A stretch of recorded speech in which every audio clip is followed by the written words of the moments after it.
Vitamin D3. Vitamin D3 कशासाठी गरजेचं असतं? आवाज येत नाहीये? हा, मला वाटलं झोपले की काय. ठीक आहे.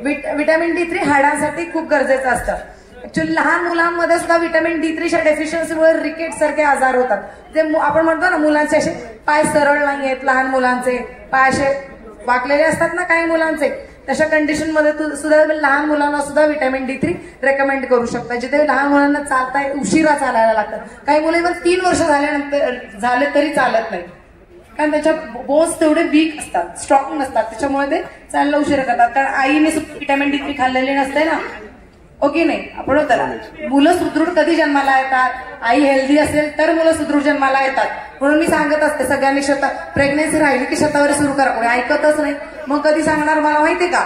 डिलिव्हरी झाल्यानंतर मॅडम आईला दूधच नाहीये, बाळाला दूध पुरत नाही. अरे नंतर ट्रीटमेंट करून काय उपयोग? सुरुवातीला करायचं विटॅमिन D3. इव्हन प्रेग्नेन्सी जे प्लॅन करत असतील ना प्रेग्नेन्सीसाठी, त्यांनी सुद्धा विटॅमिन D3 घ्या, म्हणजे बाळ सुदृढ जन्माला येईल. विटॅमिन D3 सगळ्या बोन्सच्या, कुठल्याही बोन्सच्या आजारासाठी, दुखत असतील, अशक्तपणा वाटत असेल, त्याच्या कंडिशनमध्ये विटॅमिन D3 घ्यायचं. ऍक्च्युअली काय होतं, विटॅमिन D3 जे आहे ना आपल्याला सूर्याकडनं भरपूर प्रमाणात मिळतं. पण किती जण जातात इथे कंटिन्यू सूर्यप्रकाशात? हा घर करा. खूप कमी जण. सूर्यप्रकाशात खूप कमी जण राहतो की नाही आपण? त्यामुळे आपल्याला विटॅमिन D3 तेवढं मिळत नाही बॉडीला. त्यामुळे विटॅमिन D3 ची खूप गरज असते आणि त्याच्यामुळे बॉडी बोन्स वीक होतात.